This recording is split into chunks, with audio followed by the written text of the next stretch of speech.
Muy buenas tardes. Les damos la bienvenida a las jornadas Hablemos de Inclusión. Quienes presentamos estas jornadas somos técnicos de la Dirección General de Ordenación de las Enseñanzas, Inclusión e Innovación de la Consejería de Educación, Formación Profesional, Actividad Física y Deportes de Gobierno de Canarias. Mi compañera es Ana Muñoz. Y mi compañero es Aurelio Fernández y además les voy a confesar que fue profesor mío.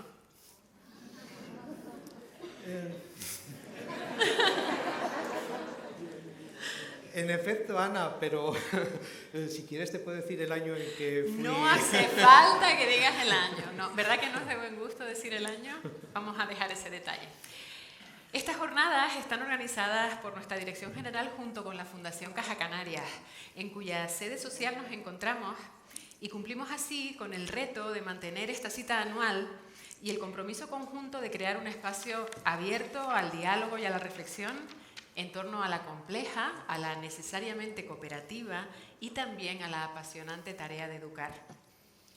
Nuestra Administración Educativa está muy contenta de estar hoy aquí, en este lugar tan prestigioso, compartiendo estas jornadas con una representación de diferentes comunidades educativas de Tenerife que cada día se enfrentan a nuevos retos educativos y que trabajan en su quehacer profesional por mejorar el sistema educativo canario. Queremos aprovechar este momento para dar la bienvenida no solo a quienes nos acompañan de forma presencial en esta sala, sino también a quienes nos siguen en streaming desde diferentes centros del profesorado de las islas. En estas jornadas se van a tratar diferentes campos temáticos en torno a la inclusión educativa. Por ejemplo, las necesidades educativas específicas en el marco de la disfuncionalidad, la atención al alumnado en situaciones de vulnerabilidad socioeducativa, la salud mental en contextos educativos, la lengua de signos o la accesibilidad universal al conocimiento, al arte y a la lectura. También se tratarán temas como la adaptación lingüística y cultural relacionada con la atención al alumnado migrante y se hablará sobre el trabajo con el alumnado con altas capacidades intelectuales. Con todo ello, el objetivo de estas jornadas es, en definitiva, servir de inspiración al profesorado en su trabajo diario y, a su vez, ser espejo y testigo de la labor que realizan los centros educativos como espacios para el aprendizaje y como espacios inclusivos. Si han podido ver el programa, habrán observado que las mañanas de estas jornadas están dedicadas al alumnado de diferentes centros públicos de Tenerife. De hecho, sus talleres ya comenzaron esta mañana y hemos podido ver un montón de niñas y niños de coles de educación primaria, en este caso, que han podido disfrutar del acceso universal al conocimiento a través de la lectura y del arte, con talleres de percusión corporal aplicada, de tebeos vivientes, o contando con el privilegio de participar en la maravillosa oferta de Despertares, el programa bajo cuya denominación se recogen las actividades educativas ligadas a las exposiciones de esta fundación, de la Fundación Caja Canarias, exposiciones que además son siempre muy relevantes en la oferta artística y cultural de las islas. Por otro lado, ustedes van a poder visitar a lo largo de estos 3 días de jornadas las exposiciones permanentes de diferentes asociaciones como la ONCE, Adislán, Aspercan, Trisómicos 21, ADEPSI o las propuestas por nuestra propia Dirección General, como la de libros sensoriales y materiales inclusivos, la del plan de acogida para alumnado migrante o la de NEAE más 21. Bienvenido.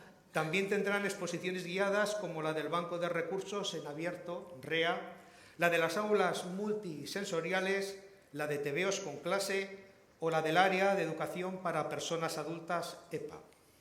Como podrán comprobar, el menú de propuestas va a ser digno de degustarse.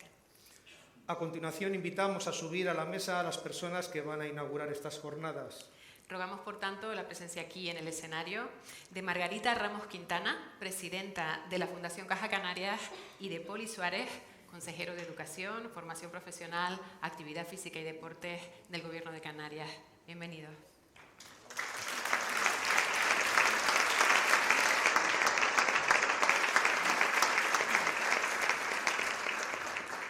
Muy buenas tardes. quisiera darles una cordial bienvenida a este espacio cultural de la Fundación Caja Canarias en Santa Cruz de Tenerife. Permítanme que salude en primer lugar al señor consejero de Educación, Formación Profesional, Actividad Física y Deportes del Gobierno de Canarias, Poli Suárez, bienvenido. A su equipo de gobierno, a su viceconsejero de Educación, que está aquí, al director general de Ordenación de las Enseñanzas, Inclusión e Innovación y sus direcciones territoriales que también nos acompañan, a todo el equipo de la consejería que ha venido trabajando de mano con la Fundación Caja Canarias para que este encuentro hoy aquí, hoy, mañana y pasado haya podido ser una realidad, y a todas las personas que se han incorporado y que se suman a esta iniciativa.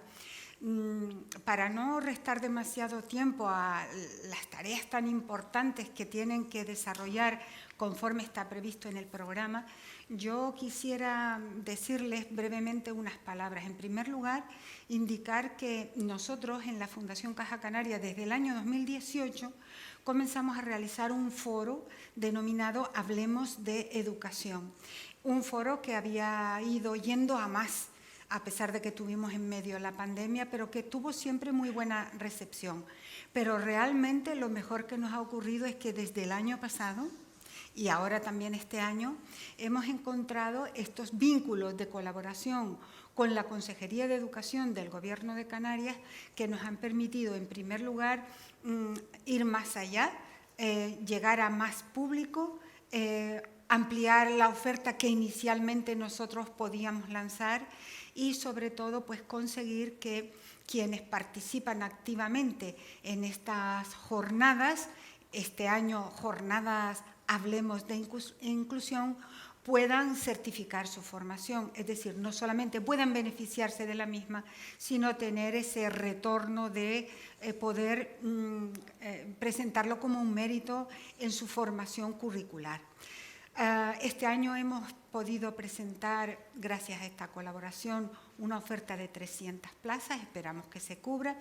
También ha sido magnífico poder encontrar en la Consejería de Educación los elementos clave para poder ofertar este encuentro, estas jornadas, no solo de manera presencial, sino facilitar que haya también una posible conexión online, con lo cual personas que tienen dificultades para venir aquí presencialmente o porque se encuentran en otras islas, también puedan beneficiarse de la actividad educativa y formativa.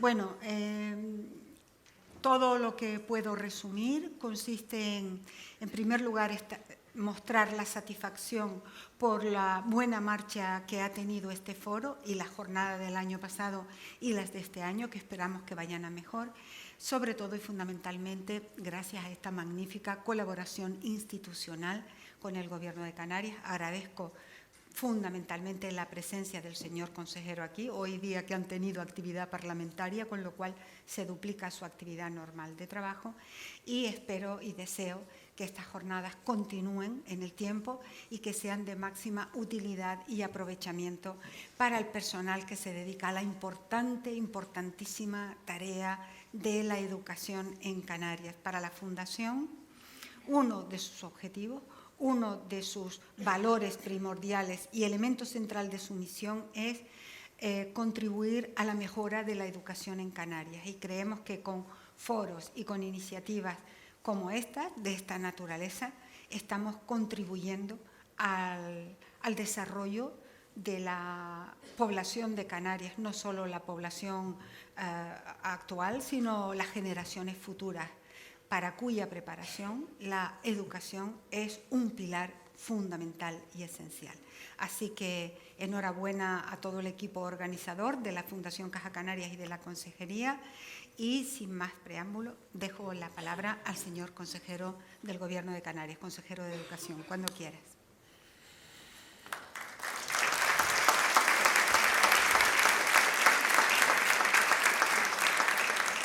Muy buenas tardes a todas y todos. Quiero dar, en primer lugar, las gracias a Margarita Ramos. Ella sabe también lo que es pasar por un consejo de gobierno. En vano fue consejera del Gobierno de Canarias. Tengo que decir que es una tinerfeña, no de nacimiento, pero sí de vida, ¿no? Porque lleva aquí muchos años ejerciendo su profesión y además haciendo gala de esa, si me permiten, nacionalidad compartida. Ser canariona y ser tinerfeña, pues es una conjunción un poco extraña, pero es bonita. Es bonita. Yo siempre digo, bueno, sobre todo en estos últimos años, en los que he tenido la responsabilidad también de ser diputado en el Parlamento, digo, cada día me gusta más Tenerife. Lo digo allá, se quedan así, pero lo digo allá y aquí y también se quedan así. Lo cierto es que sí, que aquí uno está como en casa. Como casa porque Tenerife es una isla que siempre acoge y acoge bien, además. Yo quiero darle también las gracias al director general, a David Pablo, por el trabajo que está llevando a cabo. También, como no, al viceconsejero, que es el que lidera un poquito también este grupo, con los directores y directoras generales, los directores y directoras territoriales. Pero me van a permitir que hoy tenga quizás el mensaje más bonito o necesario. Y es mandarle desde aquí a Victoria Gómez, a Vicky, nuestro cariño, nuestra gratitud, porque a pesar de estar pasando unos momentos muy difíciles, duros, aquí estás al pie del cañón. Y es justo reconocerlo. Es justo reconocer el trabajo a diario, lógicamente, pero más justo es cuando se está en los peores momentos quizás de tu vida y aquí estás dando la cara por muchas personas. No solo por este equipo, por tus compañeras y compañeros de la consejería, sino por esa gente que nos está esperando también en la calle. Por esos chicos, por esas chicas, por esas familias que lo que buscan es que les tratemos como se merece. Por lo tanto, Vicky, desde aquí, todo nuestro cariño y agradecimiento por esa gran labor que estás llevando a cabo.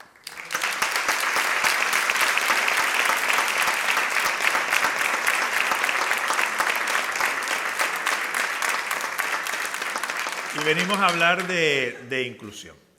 Y yo me voy a saltar el guión y voy a ser, como a mí me gusta ser, transparente. Hablar de inclusión no puede quedarse solo en un documento de trabajo, en unas buenas intenciones, en un estamos en ello. Hablar de inclusión es trabajar en la realidad. Pero trabajar para ayudar a esos chicos y chicas, hoy tenemos aquí un ejemplo de NEAE 21 con su empresa Orgullosamente Adulto. Hablar de inclusión es también hablar de las familias, que también nos están esperando. Hablar de inclusión es hablar de los y las profesionales, que también están tocando en la puerta de la consejería para que les ayudemos. Y hablar de la inclusión es hablar también de la responsabilidad que tiene la administración. No descargar todo en los chicos y en las chicas, no descargar todo en la familia, no descargar todo en los profesionales de la docencia. La administración tiene que trabajar de manera seria,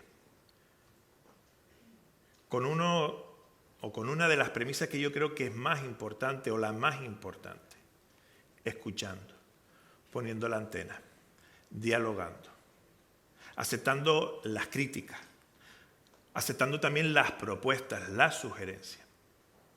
Son ustedes los que tienen que también hacernos ver a los que tenemos en este momento la responsabilidad de la necesidad de trabajar por una inclusión plena, real, y también por una integración. Va a ser, yo soy consciente de ello, va a ser un recorrido donde nos encontraremos con muchos obstáculos, lo sé, soy consciente. Pero al final ese camino que recorramos, esos obstáculos que podamos saltar, van a valer la pena, porque vamos a conseguir una norma que venga para quedarse y que atienda esas necesidades reales que tenemos en materia de diversidad, en materia de inclusión. Por lo tanto, querida Margarita, la consejería está para eso, ¿no? Para también recibir esas aportaciones que pueden hacernos los agentes sociales. Ustedes son también parte de la sociedad. Ustedes tienen que ser partícipe también de esas ganas, esa voluntad que tenemos de mejorar las cosas.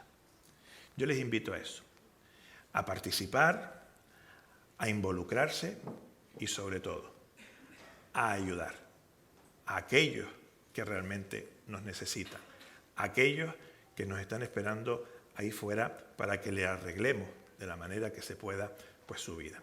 Así que muchas gracias, a seguir trabajando, pero sobre todo con eso, con la ilusión, con la esperanza puesta de que podemos hacer muchas cosas con tan solo ponerle cariño a lo que hacemos. Buenas tardes.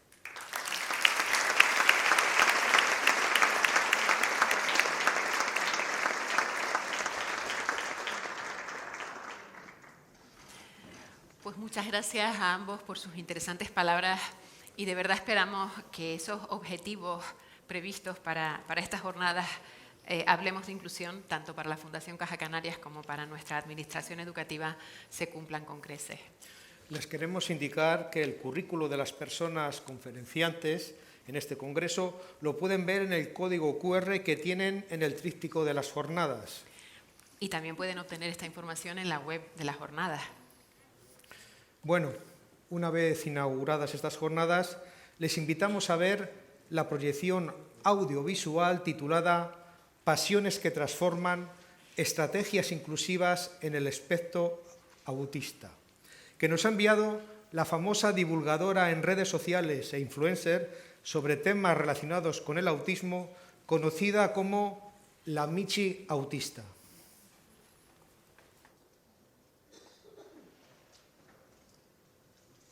Hola, soy Marisa, conocida como la Michi Autista.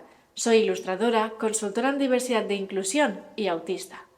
Hoy me han invitado de forma diferida y virtual para que hablemos sobre cómo usar los intereses profundos, especiales o restringidos de las personas autistas como puentes efectivos para conectar con ellas. Y seguramente te estarás preguntando, ¿qué es exactamente un interés profundo, especial o restringido? Bueno, un interés profundo, especial o restringido es una pasión intensa, específica y recurrente que muchas personas autistas experimentamos con una gran intensidad. Puede ser algo aparentemente simple, como coleccionar piedras o cromos, pero también puede ser algo muy complejo, como estudiar física cuántica. Lo común es que la persona autista le dedique mucho tiempo a aprender sobre ese tema, hablar de él o simplemente pues pensar y disfrutar de ello. Sé muy bien que desde fuera puede parecer una obsesión y de vez en cuando habrá que guiarnos, pero desde dentro es nuestra forma natural de conectar con el mundo. Algo muy fundamental que quiero recordar es que cada persona autista es diferente. Sí, compartimos procesos cognitivos y tenemos características comunes, pero también somos muy diversas en nuestras experiencias y en nuestras necesidades. Y sé perfectamente que al escucharme, algunas personas estarán pensando en casos extremos y severos. ¿Qué hacemos con ellos? Soy plenamente consciente de que en esos casos el desafío es mayor. Los avances quizás sean más lentos o sean distintos, pero eso no significa que no podamos establecer algún tipo de conexión significativa. Recuerda, te aconsejo que evites las comparaciones porque cada pequeño paso ya es valioso por sí mismo. Si me permites, te voy a dar algunos consejos prácticos que te pueden ser útiles a la hora de dirigir estos intereses especiales. Interésate genuinamente por lo que le gusta. Si le encanta Pokémon, aprende un poco sobre Pokémon. Haz preguntas y muestra un interés genuino. Eso lo que hace es crear confianza y facilitar la interacción. Integra esos intereses en la vida cotidiana de la persona. Si le gustan las películas de Disney, las puedes utilizar pues, para enseñarle lenguaje, emociones, valores, habilidades sociales o hasta las cosas más simples del día a día. Puedes hacer fichas, dibujos, juegos o lo que sea relacionado pues, con esos personajes. Utiliza estos intereses como herramienta de comunicación. Algunas personas autistas han aprendido a comunicarse precisamente gracias a sus intereses. Yo conozco a alguna persona que aprendió a hablar pues viendo películas. Las repetía frecuentemente y a veces luego pues adquiría cierto lenguaje. También a través de las partidas de rol también aprendieron a cómo interactuar con el entorno y los videojuegos también pueden enseñar mucho. Mirad, un ejemplo real es el caso de un chico autista muy severo que parecía muy desconectado de su entorno. Sus madres descubrieron que conecta profundamente con la música, así que le habilitaron un espacio en casa para que pudiera bailar. También le apuntaron a clases adaptadas para esta persona y recientemente han descubierto pues, que no tiene ninguna discapacidad intelectual, que vive en un cuerpo pues, que le cuesta reaccionar, pero que es plenamente consciente de su entorno y está aprendiendo a comunicarse con un sistema alternativo de comunicación. Eso sí, lo que voy a decir es importante. No sabemos exactamente por qué algunas personas autistas logran hacer este cambio, hacen como un clic, ¿no?, con el entorno y parece que de entonces en algún punto como que se desarrollan un poco más que otras personas autistas. Pero lo que sí que sabemos es que el acompañamiento, respetar estos intereses y todo lo que hacemos ayuda enormemente. Es evidente que cuanto menos obstáculos o barreras cognitivas encontremos, por ejemplo, pues una epilepsia que te retrase a nivel cognitivo, una gran discapacidad intelectual, pues más oportunidades habrá si esto no está. Pero nunca es imposible del todo. Siempre, paso a paso, vale la pena intentarlo. Quiero hablar de una cosa también importante. ¿Qué sucede cuando un interés especial es difícil o no es compatible con una convivencia saludable? Me explico. Imaginad que una persona autista pues siente fascinación por armas, violencia o elementos peligrosos. No debes prohibirlo tajantemente o castigarlo así a bote pronto, porque generarás frustración, aislamiento y rechazo.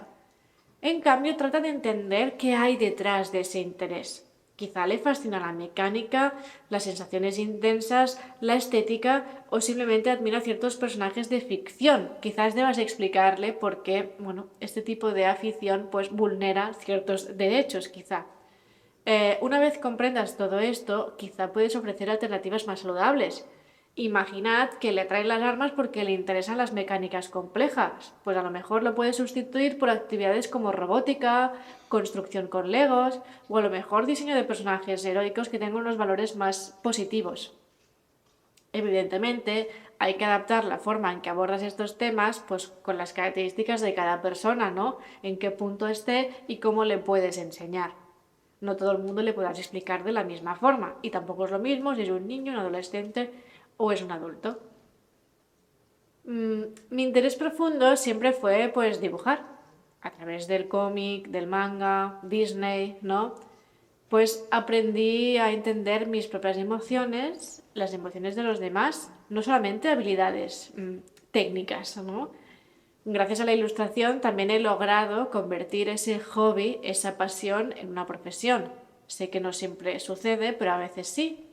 Y mis hobbies actuales, que son el canto y el baile, me ayudan a conectar con mi cuerpo y mis emociones de una manera más sana y positiva y a hacer un poco de ejercicio. Como veis, mis intereses no me aislaron. Me han dado herramientas valiosas para relacionarme con el mundo. Entonces, resumiendo, aquí van algunos consejos prácticos. Valida siempre su interés, no lo juzgues. Úsalo como un punto de partida para el aprendizaje, pues en las mates, en las emociones, en las habilidades sociales. Genera espacios seguros donde pueda explorar libremente su pasión. Si el interés puede parecer problemático, busca alternativas relacionadas más saludables. Por ejemplo, pues el pasar de coleccionar objetos peligrosos a coleccionar figuras de ficción, aprender sobre la historia o a lo mejor hacer actividades creativas que estén relacionadas. Hemos llegado hasta aquí, no sé si os he ayudado en alguna cosa, pero quiero que te quedes con esto. Cada persona autista es única y merece que se le respete por lo que le apasiona. Es fundamental entender que los intereses profundos pueden abrir puertas, no cerrarlas. Acompañar en lugar de juzgar o limitar es la clave para que una persona autista pueda encontrar satisfacción, felicidad y conexión con los demás. Para mí, cada paso importa. No se trata de éxitos o fracasos, sino de ayudarles a disfrutar plenamente de aquello que les apasiona y les hace sentir bien. Para mí, eso es el verdadero significado de la inclusión. Eso es apoyo, acompañamiento, respeto y empatía. Y bueno, gracias por escucharme. Yo espero que sigáis disfrutando de la jornada y si tenéis cualquier duda, no dudéis en escribirme pues redes sociales o en mi página web tenéis un formulario donde también podéis contactarme. Agradezco muchísimo haber podido participar. Ha sido una intervención cortita, pero cualquier duda que tengáis me podéis escribir y muchísimas gracias y espero que disfrutéis. Nos vemos. Adiós.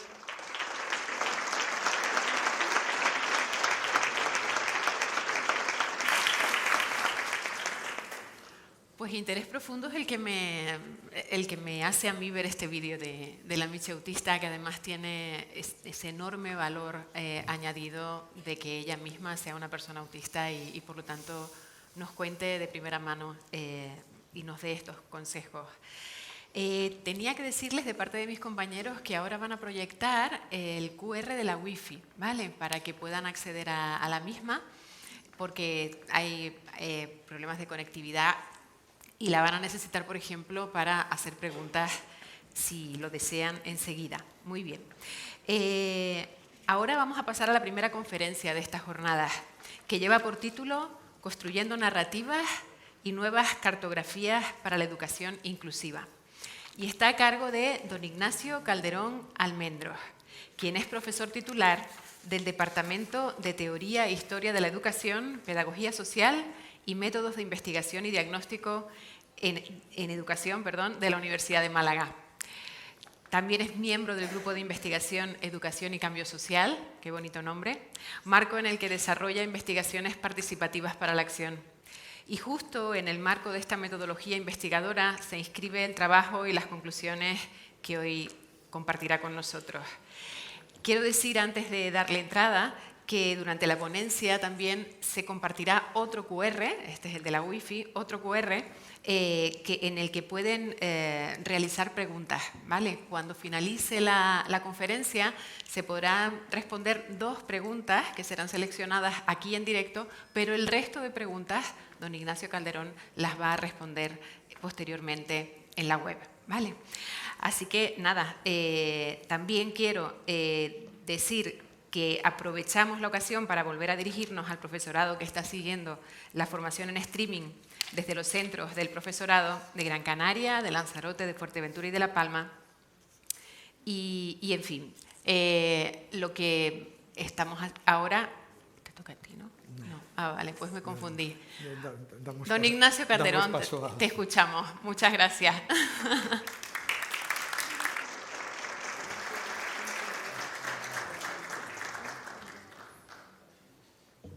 Bueno, buenas tardes a todos y todas. Lo primero quiero agradecer la oportunidad de estar aquí compartiendo algunas ideas y algunas experiencias de las investigaciones que me han tenido atareado junto a mucha gente, por suerte, a lo largo de los últimos años.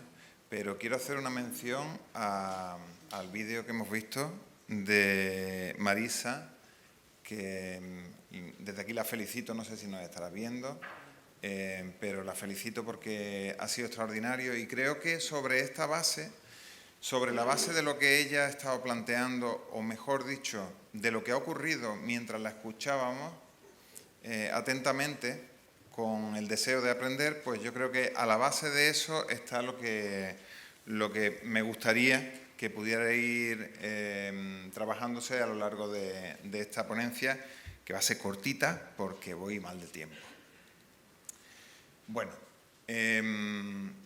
traigo 4 preguntas bobas que seguramente al leerlas ya os habréis puesto malos. Hombre, no se va a poner este hombre a hablar de nuevo de qué es eso de la educación inclusiva.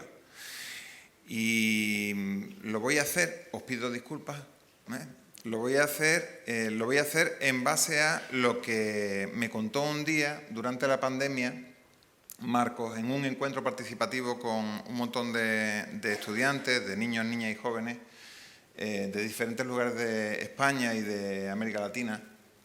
Estuvimos hablando sobre sus experiencias en la escuela y Marcos me contó esto.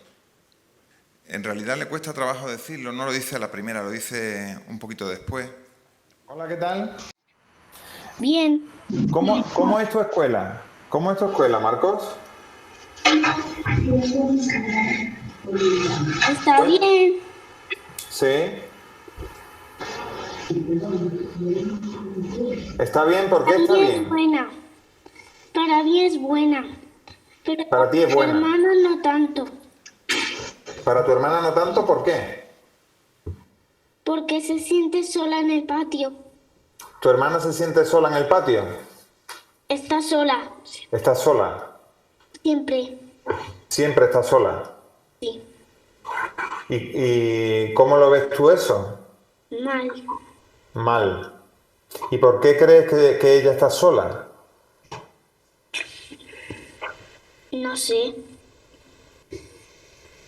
¿Y cómo se podría arreglar eso, Marcos? ¿Qué se te ocurre? Hablando con los de su clase. Hablando con los de su clase.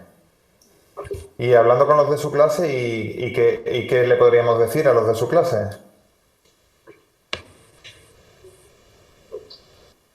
Que se junten con ella. ¿Y por qué crees que no se juntan con ella? Porque tiene autismo. ¿Y por eso crees que no se juntan con ella?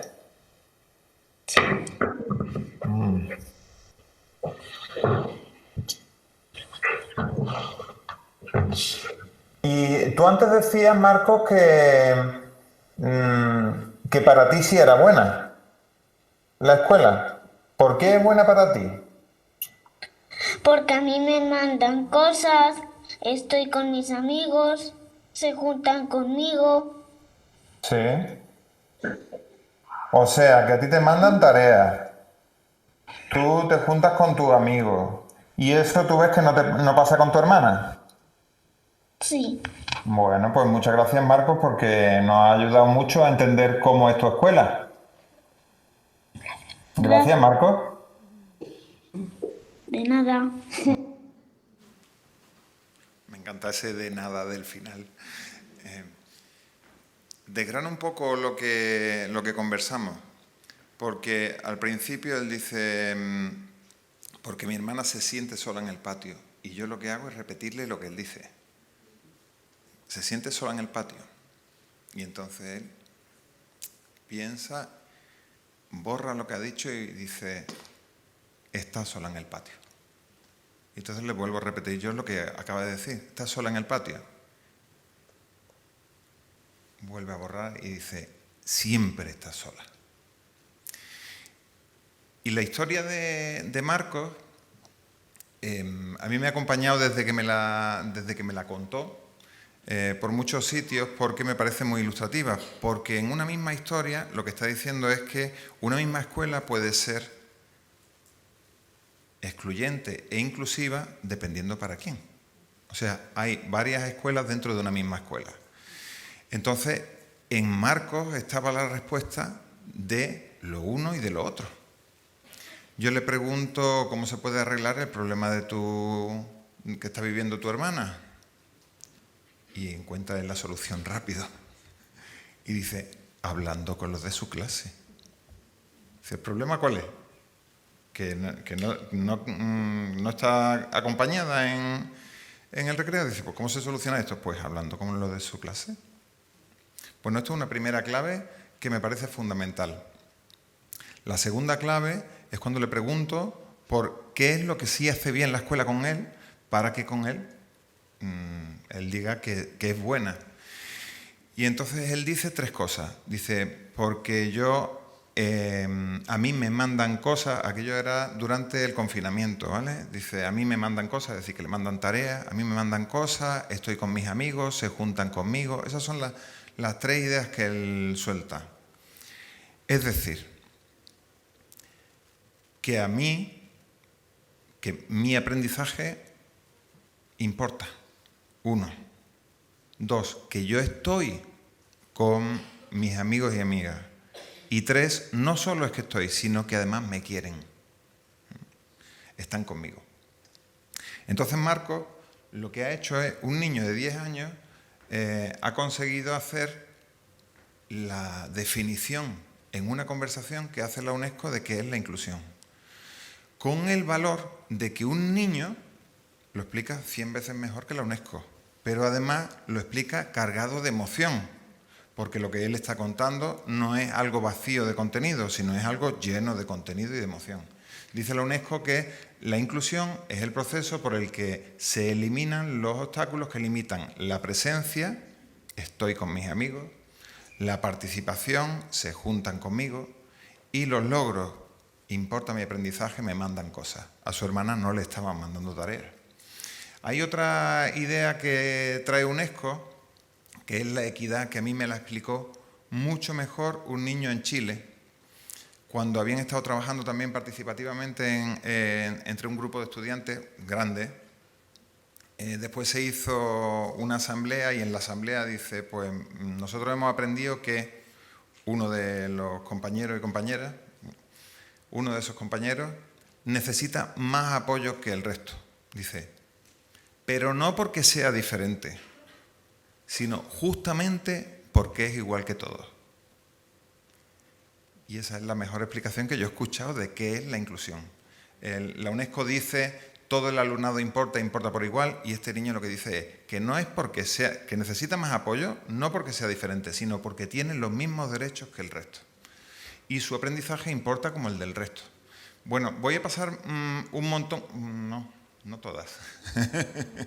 Bueno, esta es la diapositiva más boba del mundo, pero la traigo porque, tan boba que es, creo que también hace falta revisarla. Yo me la he traído de una cita de la OCDE, que no es un organismo sospechoso de ser precisamente revolucionario. Y dice la OCDE que la exclusión es cuando se deniega el acceso a la educación. La segregación es cuando ciertos grupos son educados en ambientes separados. ¿Qué ocurre? Y la integración es cuando los estudiantes están en el mismo contexto, pero deben adaptarse a su ambiente que permanece inalterable. ¿Qué ocurre? Y eso no es inclusión. Inclusión es lo que acaba de decir Marcos. Y lo que ha ocurrido, no sé si imagino que sí, que conocéis la Convención sobre los Derechos de las Personas con Discapacidad, que es el último instrumento de derechos humanos que se ha desarrollado, que se aprobó aquí en España en 2008, establece, desde ese 2008, establece que España asume una convención que tiene el rango de la Constitución, es decir, que toda la legislación que se crea y la que había tiene que adaptarse a ese requerimiento.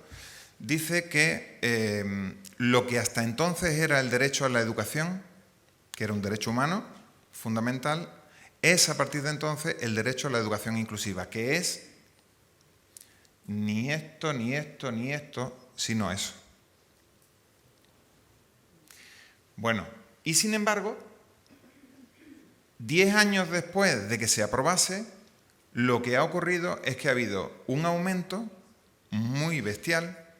No solo es que no se haya reducido, sino que ha habido un aumento bestial de la segregación de niños y niñas en aulas específicas. Aquí las llamáis aulas enclave, en otro sitio aulas hueco o aulas abiertas, pero son eso, aulas segregadas.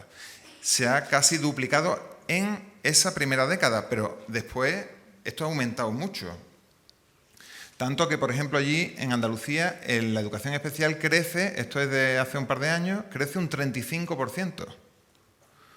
o estas son noticias recientes aquí en Canarias que hablan de cómo las familias están hablando de cómo puede estar ocurriendo esto. A nosotros nos han llegado pues casos de niñas y niños de aquí de Canarias, también por supuesto de otros sitios de España, que han sido segregados y que incluso cuando las familias no están de acuerdo en esa segregación. Bueno, esto voy a pasarlo. ¿Qué he dicho hasta ahora? Lo que he dicho es, yo he aprendido de Marcos una cosa, ¿qué es realmente la educación inclusiva? Y dice Marcos, y la solución para que eso ocurra es hablar con la gente. Y entonces yo lo que hemos intentado ha sido aprender a hablar con la gente. La segunda pregunta que yo me traía era ¿qué hay que saber, ¿no? ¿Cuál es el saber importante? Y dice Galeano que estamos hechos de historia. Esta lo voy a pasar muy rápida. Que estamos hechos de historia, dice Galeano, que dicen que estamos hechos de átomos, pero en realidad, ¿qué va? Estamos hechos de historia. Los seres humanos estamos hechos de historia, somos la historia que nos contamos y que nos cuentan, lo diré, un filósofo de la educación catalán, que ahora no me va a salir el nombre. Dice Galeano que las historias permiten convertir el pasado en presente, lo que está lejos en algo cercano, o lo invisible y lo imposible en algo posible y visible. Bueno, os presento a mi hermano Rafa, es el hermano más pequeño que tenemos en la familia, somos una familia enorme. Y Rafa, cuando estaba en la secundaria, estoy hablando ya de hace un montón de años, se le expulsó de la escuela para ir a un centro de educación especial. La familia se negó y unos años después yo le pregunto a Rafa en una entrevista, oye Rafa, ¿qué sentiste tú cuando ocurrió aquello? Que en la escuela pues te dijo que tenías que ir a un centro de educación especial. Y entonces él, no voy a poner el vídeo, él hace una de las metáforas más expresivas que a mí me ha contado, que dice, pues, un ataúd de los muertos, lo abro y estoy aquí. Esa es la metáfora que él me hace. Y entonces le pido que me lo explique y me explica esta idea. Me explica que aquello había supuesto, pues él lo hace metafóricamente, que mucho sufrimiento, que lo cuenta como con sangre, dice, me han hecho daño, me han herido. Dice, pero a mí me salvó la música. Me salvó la música porque él después pues tomó la música como la herramienta que le ayudó a salir del ataúd, como él dice, ¿no? Curiosamente, dos procesos supuestamente ambos educativos, uno lo excluye y el otro justamente lo incluye. O lo podemos decir en su metáfora, uno lo mete en el ataúd y otro lo saca del ataúd. Bueno. Después le pregunté yo que en aquella época, cuando él estaba siendo, que iba a ser expulsado de la escuela, él comenzó a juntarse con esos que lamentablemente llamamos malos alumnos. Y yo creo que ya se nos ha desplegado aquí una cartografía de qué estoy hablando, ¿no? Cuando hablo de malos alumnos, malos estudiantes. Y yo le pregunto por qué se juntaba tanto con ellos. Y entonces él me dice, porque con ellos el down no era estar solo. Era como si el down fuese un asesino en aquel tiempo. ¿Qué ha hecho el down? Que me encuentre solo, que me desanime, que esté cabizbajo. El down era diferente con ellos. Cuando estaba con ellos era como si no tuviera down. Y ahí me convertía yo en policía y quitaba de en medio al down. Y le decía mentalmente a los demás que me apoyaran. Y yo al down lo atrapo, lo dejo en la cárcel y yo soy libre. Entonces yo le pregunto, ¿y ellos te ayudaban en eso? Y dice, el Mofli y esta gente me ayudaban a que yo fuera libre. Porque al principio no se daban cuenta de que yo era down. Y cuando se dieron cuenta, me quieren. Y me hacían que yo esté con ellos. Por estar acompañado, yo era más libre. Esta es otra gran metáfora de mi hermano. Bueno, yo quiero que nos centremos en una partecita de todo esto, ¿no? Porque él está hablando del Down como el estigma, que significa eso. Y hay un momento en que dice, primero, Marisa ha estado hablando del apoyo y del acompañamiento. Y justamente lo que Rafa está contando aquí es un verdadero acompañamiento, que no es un acompañamiento terapéutico, es un acompañamiento humano, es sentirte acompañado humanamente. Y dice Rafa, ellos me ayudaban a ser más libre porque al principio no se daban cuenta de que yo era Down. Y ya cuando se dieron cuenta, ya no te puedes escapar. Ya me quiere, ¿no? Ya no hay solución a eso. Pues eso es la educación inclusiva. Yo creo que es la mejor expresión de qué es la educación inclusiva. No es un cambio en la persona que supuestamente no está correcta, sino que es un cambio en las relaciones entre las personas. De modo que, como decía Marisa, no nos subestimamos, no subestimamos a la otra persona, no la subordinamos, sino que la respetamos y la valoramos. Aprendemos a respetarla y valorarla. Entonces no se trata de lo que consigue Rafa. La educación inclusiva no se trata de eso, se trata de qué es lo que conseguimos hacer en esta convivencia que es nuestra. Esto lo voy a pasar. Bueno, aquella historia pues ha llegado a muchos sitios y esa historia pues ha ido enseñando, por ejemplo, a pensar en otros países, en otros lugares, en muchas escuelas también. Y dice de la Cortina que somos nuestros relatos, sí, pero que esos relatos tienen una comunidad de sentido. Y entonces en esas comunidades de sentido es que se crean nuestras historias. Y yo traía un vídeo que no voy a poner de mi madre contando el día que llega con Rafa a la casa. Recién nacido Rafa. Y entonces una vecina, dice mi madre, como un mala pipa. En Granada hubieran dicho como un mala follá. Como un mala pipa, pues me dice, oye, ¿tu hijo es mongólico?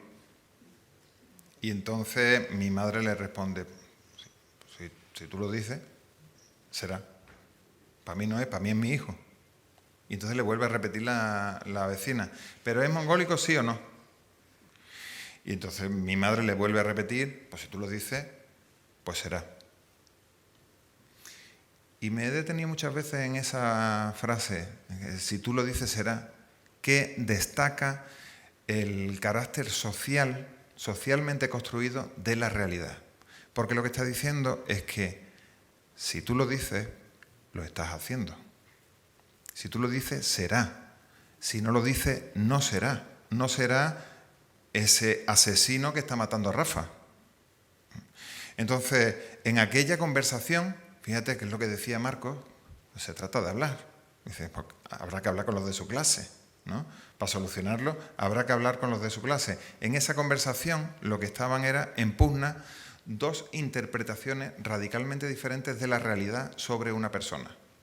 Una que estaba diciendo que tiene un problema biológico y otra que estaba diciendo el problema no está en la biología de mi hijo, el problema está en tu relación con mi hijo.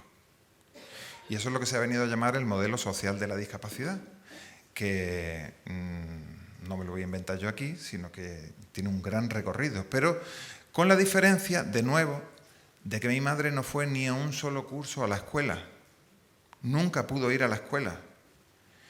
Entonces, mi madre, igual que Marcos, han conseguido crear un conocimiento valioso que está muy ignorado en las escuelas, pero que podemos asumir en las escuelas porque es un gran bagaje que tenemos. Carmela vino, dice, con muy mala uva.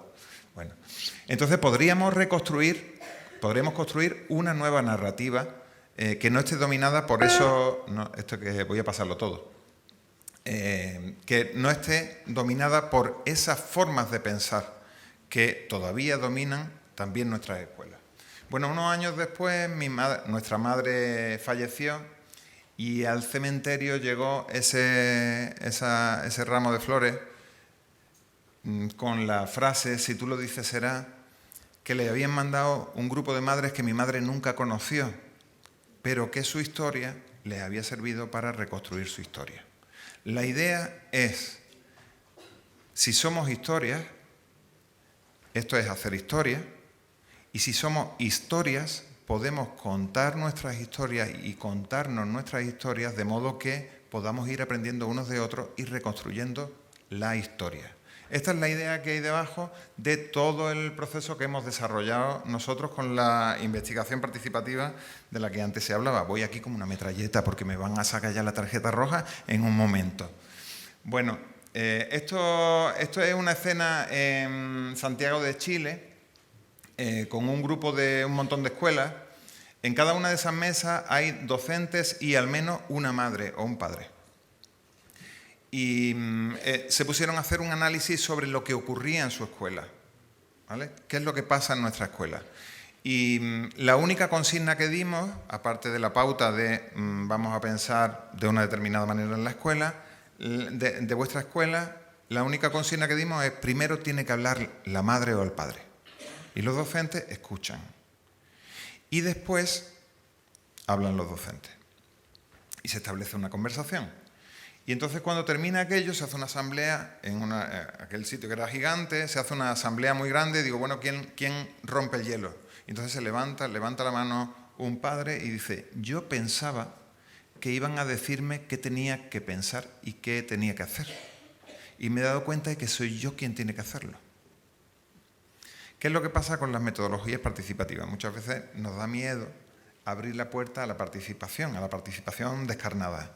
Pero las metodologías participativas lo que permiten es que la gente no solo construya conocimiento valioso a partir de lo que saben, que los profesionales no sabemos lo que sabe un niño, los profesionales no sabemos lo que sabe una madre o un padre, sino que además de ese conocimiento es que ocurre que de nuevo que comienza a haber más manos y más responsabilidades. Entonces la gente se responsabiliza cuando su voz es oída y se tiene en cuenta.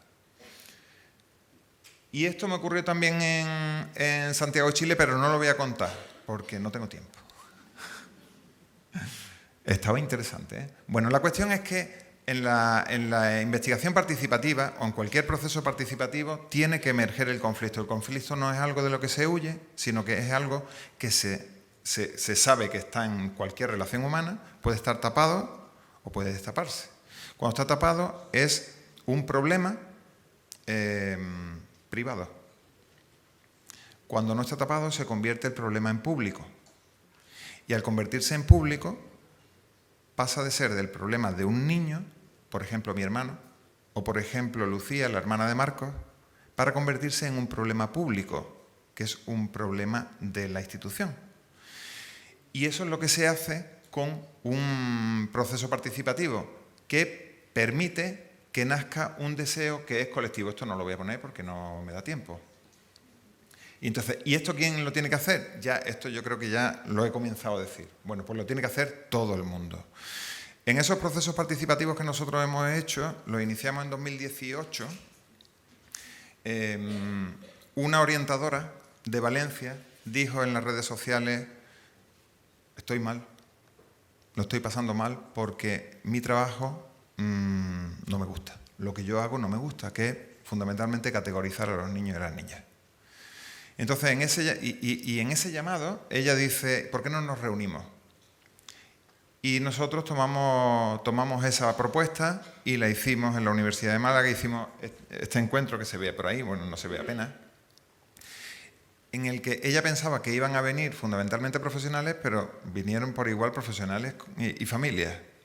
Y entonces se comenzó a tejer ahí una red fantástica que partía, y esto es importante, del sufrimiento. O sea, la educación inclusiva no es un antojo que se le ocurrió a alguien, sino que parte de que hay personas que se están sintiendo dentro de un ataúd o que se están sintiendo intensamente solas todos los días, todo el año. Entonces, de ahí es de donde parte el genuino sentido de la educación inclusiva. Y para que eso ocurra, para que pueda movilizar, dice Freire, hay que utilizar métodos de investigación que involucren a las personas como investigadoras. Es decir, que Marcos, o mi madre, o Rafa, que yo lo he puesto aquí, en realidad no están participando aquí como informantes, sino que están participando aquí como investigadores e investigadoras. Ese vídeo es muy chulo, no os lo puedo enseñar, no hay tiempo. Pero nosotros hemos ido creando de toda esa experiencia de irnos encontrando en grandes eventos participativos de 2 años en 2 años, ya llevamos 4 grandes eventos participativos en los que organizamos el trabajo de grupos que dicen, pues nosotros vamos a empezar a trabajar sobre esto. Y hemos hecho algunos recursos para la acción, ya la tarjeta verde. Esta es una de esas guías que hemos ido desarrollando. Esta es una caja de recursos que publicó UNESCO, que está disponible. Después os voy a poner un QR para que podáis descargarlo si queréis. Para desarrollar prácticas inclusivas en las escuelas. Se proponen experiencias muy interesantes, se ha pilotado ya en todos los continentes y se está trabajando en muchas escuelas. La siguiente herramienta que hemos desarrollado a partir de ese proceso participativo viene de una escuela que un día dice: queremos hacer nuestra escuela más inclusiva. Es una escuela, una pequeñita escuela rural de la Sarquía de Málaga, y nosotros fuimos allí, nos pidieron una formación en centro y nosotros fuimos y dijimos, bueno, vamos a pensar un poco qué es lo que pasa en esta escuela. Porque esta es la pregunta, ¿qué es lo que pasa en esta escuela? Muchas veces lo que pensamos es qué es lo que le pasa a ese niño, pero en realidad la pregunta es qué pasa en esta escuela para que ese niño o esa niña no quepa, ¿no? Y lo que hicimos fue, primero, un diagnóstico participativo de la situación con los maestros y las maestras de la escuela. Y cuando terminamos, se terminó el tiempo de la formación. Y dijimos, ¿y ahora qué hacemos? Porque esto continuaría preguntándole a toda la comunidad. Y comenzaron un proceso de investigación-acción participativa. Es una investigación diseñada para la acción, para la transformación. Y del proceso construido, finalmente ilustran una guía que publica el Ministerio sobre cómo hacer investigación-acción participativa para que otras escuelas puedan aprender de su experiencia. De ahí nace una red que ahora mismo está emergiendo, es una red internacional de escuelas por la inclusión y la equidad, en la que hay escuelas de 10 países. Muchas de ellas son de España. Dentro de las que hay en España hay una agrupación de centros que están comenzando a hacer movilidades entre ellos. Han obtenido, ya estoy con la tarjeta roja, madre mía, han conseguido una subvención del Ministerio para hacer movilidades e ir aprendiendo de unas experiencias de unas escuelas que están desarrollando su proyecto de investigación-acción participativa, en la que le preguntan, consultan a toda la comunidad cómo hacer mejor las cosas, y toda la comunidad se pone en marcha para hacerlas mejor. Y entonces estas escuelas están haciendo sus proyectos y a la vez están aprendiendo unas de otras, están visitando unas a otras para aprender de la experiencia de cada una de ellas. Este es otro grupo de trabajo, es un grupo de estudiantes de toda España, es un grupo de 16 estudiantes en los que hay una enorme diversidad interna de todo tipo, de clase social, de capacidades, de orientaciones sexuales, de identidades de género, de entornos rurales y urbanos, salud, etcétera, etcétera, etcétera. Bueno, y estuvieron un año entero hablando de sus experiencias. Voy a terminar ya, estuvieron un año hablando de sus experiencias. De ese hablar, sus experiencias, todas aquellas conversaciones se grabaron. Y después ellos mismos la analizaron como investigadores e investigadoras de lo que a ellos les había pasado. De ese proceso salió esta guía, que es una guía de estudiantes para estudiantes, para que sean los estudiantes los que promuevan la educación inclusiva en sus propias escuelas. Es una guía que ha sido muy reconocida, ha sido premiado, este grupo ha sido premiado en Naciones Unidas, en fin, no puedo enseñaros muchas cosas, pero muchos de esos niños y niñas son niños castigados por las escuelas y sin embargo consiguen premios internacionales. ¿Cómo puede ser que en sus escuelas lo que ellos dicen no valga nada y sin embargo lo que ellos hacen tenga tanto valor. Algo aquí no cuadra, y lo que no cuadra es que no hemos aprendido suficientemente a lo que decía Marisa, que es escuchar profundamente lo que dice la gente. Voy ya. Oh, que me dan más minutos, gracias. Bueno, pero ya voy a terminar. Finalmente, de lo que se trata es de ir construyendo esa escuela de nuestros sueños. Y dice Freire, en este punto es cuando la educación deja de ser una mera cuestión que piensa la universidad o que piensa el ministerio. Es una cuestión que piensa la gente, que piensa un niño o una niña, que piensa una madre o un padre, que piensa, por supuesto, que pensamos los docentes, que piensa el ministerio, por supuesto, que tiene que atender a todo eso, pero hay que generar los espacios para que eso ocurra. Y aquí tenéis la guía. He ido como una metralleta, pero espero que sí os haya servido algo. No sé si voy a acabar, creo, con el vídeo que acabo de saltarme, que es el de Indira, que yo creo que es un buen broche para cerrar. Si me deja esto, claro. No. Ay, perdón.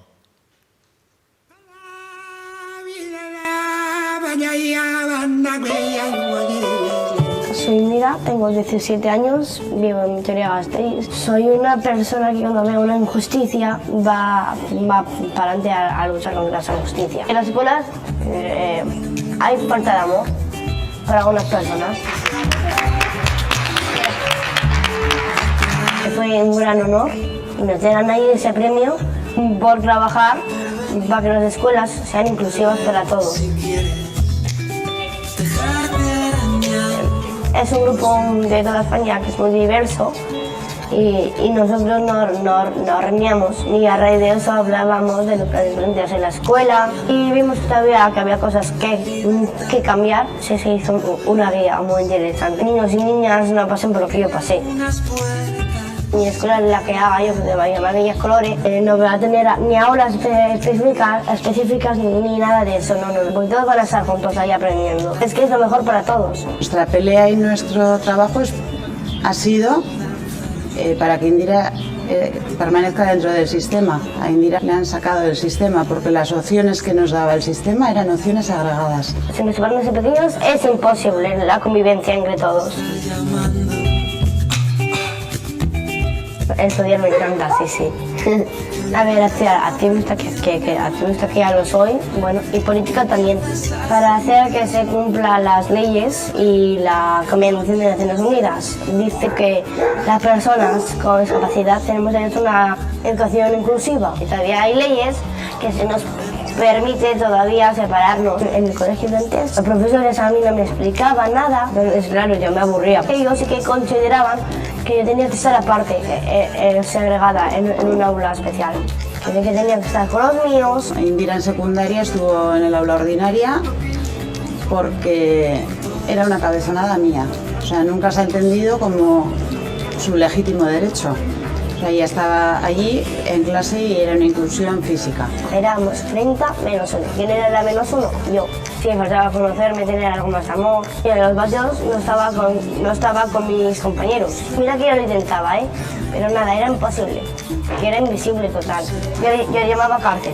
Pues le falta humanidad y convencimiento de que cuando se segrega a unas personas por su condición, se está vulnerando el derecho de esas personas y el derecho de los demás, porque se les está privando del derecho de convivir con la diversidad. Estoy estudiando en este Centro de Europa.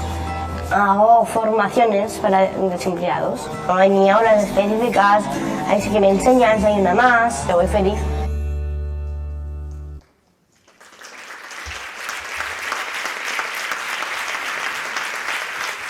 No lo había visto, pero la camiseta que lleva Indira es de un dibujo, es una camiseta hecha por Lucía, la hermana de Marcos. Y dice Indira, dice, me pueden echar de muchos sitios, pero del activismo nunca me podrán echar. Bueno, muchas gracias.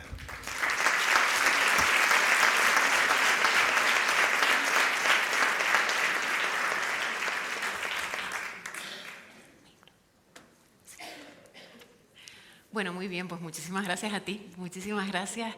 Y hay una pregunta, ha entrado una pregunta de alguien que supongo que estará en un equipo directivo, porque lo que pregunta es, si tuvieras que rescatar 3 consejos para convencer a los docentes y las docentes de mi centro de que tenemos que iniciar un cambio para la inclusión, ¿qué 3 consejos nos darías?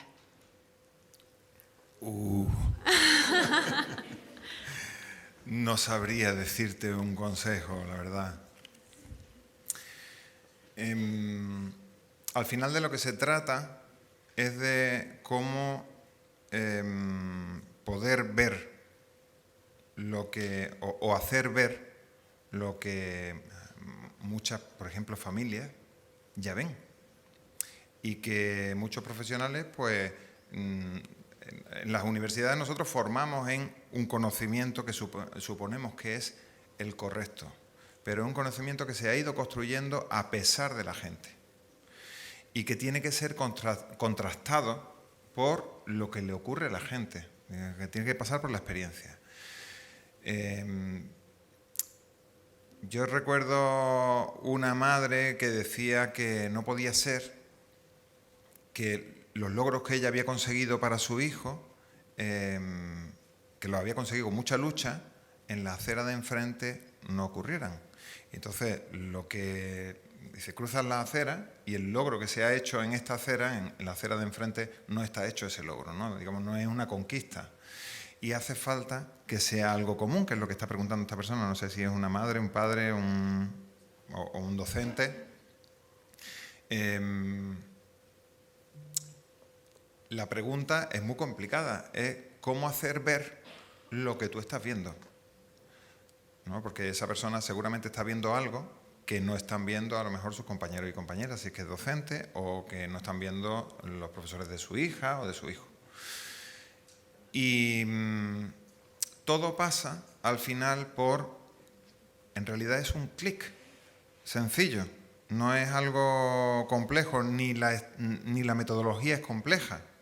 Dice el profesor Melanchthon que la inclusión es técnicamente sencilla, pero socialmente muy complejo. Lo que me está preguntando es eso otro, lo social, que es lo complejo. Ese clic ocurre cuando se genera un conflicto y se resuelve con las voces de la gente. En la historia que he mencionado de esa escuela de Málaga, el primer día que se hace la evaluación participativa, el diagnóstico participativo de todo el cole, se rompe toda la actividad del cole para poner a toda la comunidad entera a pensar sobre la escuela. Y al final se están haciendo un montón de talleres en los que la gente mezclada comienza a pensar y después se hace una asamblea. Y cuando se hace la asamblea, pues sale un conflicto gordo. Un conflicto gordo que ocurre en un montón de escuelas, vaya, pero que es un conflicto que no se quiere hacer público. Entonces, cuando por la tarde me llama la directora, que es una mujer súper implicada, me dice, Nacho, mira, lo que pasa que tengo todo el centro aquí y el pueblo entero que está hablando de este tema y diciendo, a mí el profesorado me está diciendo que cómo se nos ocurre haber metido allí a la universidad a grabar, que estaban grabando aquello, ¿no? Yo le dije lo que había dicho hace un ratito, que el problema estaba ayer. Solo que ayer era privado de una niña y se lo tragaba entero la niña. Y hoy es público y entonces podemos hacer algo. Bueno, pues todo el proyecto que se inició fue para mejorar la convivencia, el tema fundamental que había ocurrido en ese conflicto. Pero si no se produce que hay una voz, que en ese caso fue una niña, que la dijo, una niñita así, que la dijo, pues no puede salir. Seguro que no te he respondido, no sé si estarás en streaming, seguramente no te he respondido y te pido disculpas. ¿Ya? Bueno, muchas gracias, ¿eh?